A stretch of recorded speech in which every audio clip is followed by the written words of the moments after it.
ચૈત્રી નવરાત્રીમાં મારા ઉપવાસ કરવાથી થતા ફાયદા વિડીયોમાં જોવા મળશે માતાજી। જય માતાજી પ્રિય ભક્તો, આજે આપણે ચૈત્ર નવરાત્રિના પવિત્ર અવસરે ઉપવાસના અદ્ભુત ફાયદા વિશે ખૂબ જ ઊંડાણપૂર્વક કરવા જઈ રહ્યા છીએ। આ માત્ર ભૂખ્યા રહેવાનો ઉપવાસ નથી, પરંતુ આત્માને શુદ્ધ કરવાની એક દિવ્ય યાત્રા છે। ઉપવાસ એટલે ઉપ અને વાસ એટલે ભગવાનના નજીક રહેવું, માતાજીના શરણોમાં મન, બુદ્ધિ અને આત્માને સમર્પિત કરવું। ભક્તો, જ્યારે આપણે ઉપવાસ કરીએ છીએ ત્યારે પહેલો ફાયદો આપણા શરીરને થાય છે। રોજિંદા જીવનમાં આપણે અનેક પ્રકારનું ખોરાક લઈને છીએ, જેના કારણે શરીરમાં અશુદ્ધિઓ ભેગી થાય છે, પરંતુ ઉપવાસ શરીરને આરામ આપે છે અને અંદરથી શુદ્ધ બનાવે છે। શરીરના અંગો, ખાસ કરીને પાચન તંત્રને આરામ મળે છે અને શરીર પોતાની અંદરની ગંદકી બહાર કાઢવા લાગે છે। જો તમને આ વાણી ગમી રહી હોય તો લાઈક કરો, શેર કરો, સબસ્ક્રાઈબ કરો અને કોમેન્ટમાં જય માતાજી જરૂર લખજો। તો ભક્તો, બીજો મહત્ત્વનો ફાયદો મનને થાય છે। તો આજના સમયમાં માણસનું મન ચિંતા, તણાવ, ગુસ્સો અને ઈર્ષ્યાથી ભરેલું રહે છે, પરંતુ ઉપવાસ દરમિયાન માતાજીનું સ્મરણ, જપ અને ધ્યાન કરવાથી મન ધીમે ધીમે શાંત થવા લાગે છે અને ભક્તિમાં લીન થઈ જાય છે। જ્યારે મન શાંત થાય છે ત્યારે જીવનમાં સાચા નિર્ણયો લેવાની શક્તિ આવે છે અને માણસ ખોટા રસ્તાથી બચી જાય છે। તો ભક્તો, એક લાઈક જરૂર કરજો અને આ વાણી વધુ ભક્તો સુધી પહોંચાડવા માટે શેર કરજો। ત્રીજો ફાયદો આત્મિક છે। ઉપવાસથી આત્માની શક્તિ વધે છે। તો જય શક્તિ, સહનશક્તિ મજબૂત બને છે અને જીવનના મોટા મોટા સંઘર્ષો સરળ લાગે છે। જ્યારે માણસ પોતાની ઈચ્છાઓ પર નિયંત્રણ મેળવવા લાગે છે ત્યારે તે સાચા અર્થમાં શક્તિશાળી બને છે। તો ભક્તો, ઘણા લોકો કહે છે કે ઉપવાસમાં શું રાખ્યું છે, પરંતુ એક દિવસ સાચા દિલથી ઉપવાસ કરીને જુઓ, માતાજી તમારી અંદર એવી શક્તિ જગાવી દેશે કે તમે જાતને ઓળખી નહીં શકો। જો તમે માતાજી પર વિશ્વાસ રાખો છો તો કોમેન્ટમાં જય માતાજી જરૂર લખજો। ભક્તો, ચૈત્રી નવરાત્રિનો દરેક દિવસ આપણને કંઈક શીખવે છે। પ્રથમ દિવસ નવી શરૂઆતનો સંદેશ આપે છે, આપણને જણાવે છે કે જીવનમાં કંઈ પણ નવું શરૂ કરવા માટે આજનો દિવસ સૌથી સારો છે। બીજો દિવસ શ્રદ્ધાનો છે, જે માણસને શીખવે છે કે ભગવાન પર વિશ્વાસ રાખવો ખૂબ જ જરૂરી છે। ત્રીજો દિવસ નિર્ભય બનવાનો છે, જે આપણને શીખવે છે કે ડર જીવનનો સૌથી મોટો શત્રુ છે। ચોથો દિવસ ધીરજ રાખવાનો છે, આપણને સમજે કે સમય બદલાય છે અને દરેક પરિસ્થિતિ કાયમી નથી। પાંચમો દિવસ ભક્તિમાં ડૂબી જવાનો છે, જ્યાં માણસ પોતાનો સંપૂર્ણ રીતે માતાજીનું પ્રલોભિત કરી દેશે. ભક્તો, જો તમે ઉપવાસ કરો છો તો કોમેન્ટમાં જય માતાજી જરૂર લખજો.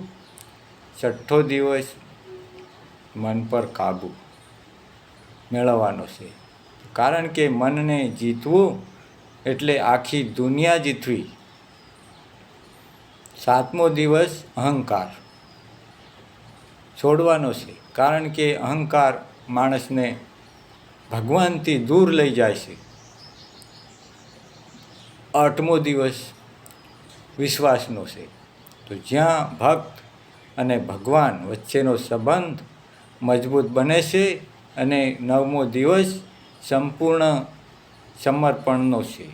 જ્યાં ભક્ત પોતાનું બધું માતાજીને અર્પણ કરી દેશે. તો ભક્તો, એક શેર જો જેથી આ વાણી દરેક સુધી પહોંચે.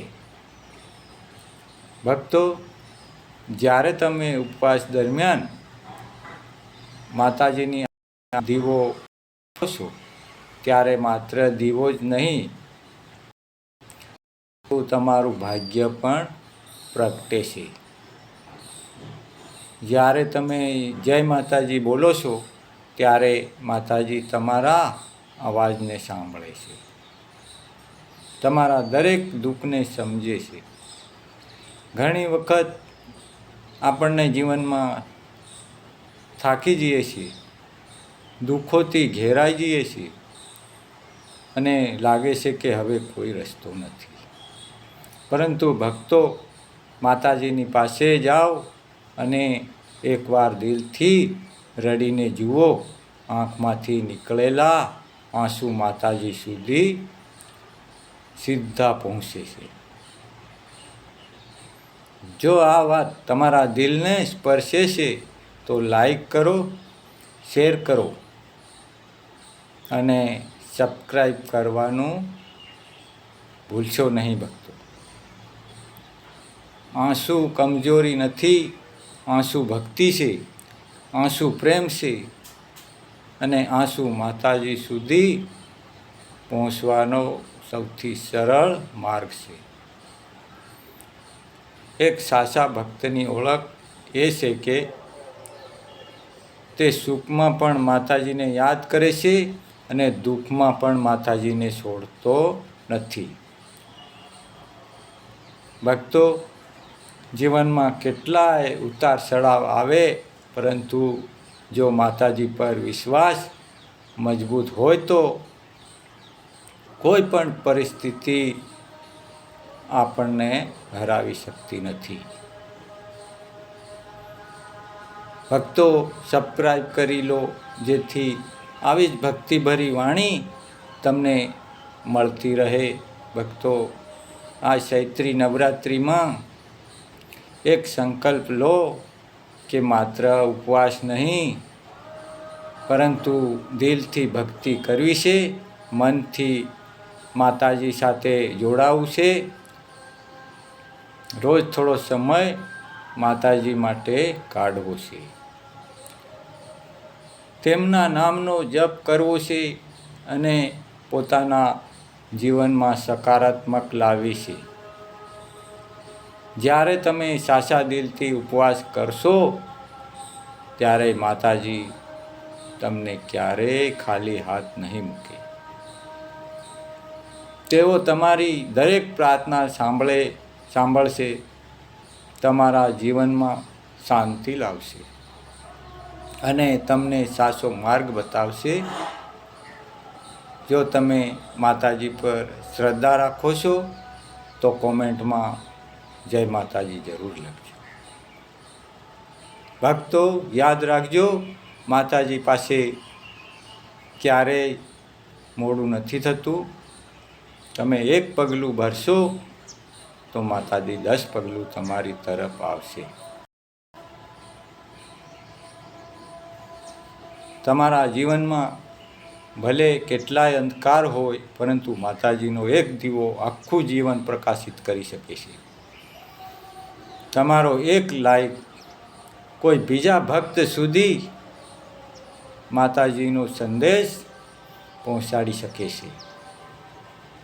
તમારો એક શેર કોઈના જીવનમાં આશા લાવી શકે છે અને તમારું સબસ્ક્રાઈબ અમને આવી જ ભક્તિભરી વાણી લાવવાની પ્રેરણા આપે છે.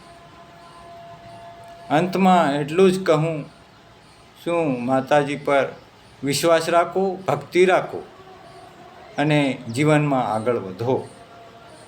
જય માતાજી, જય આદ્યાશક્તિ, જય મેલડીમાં.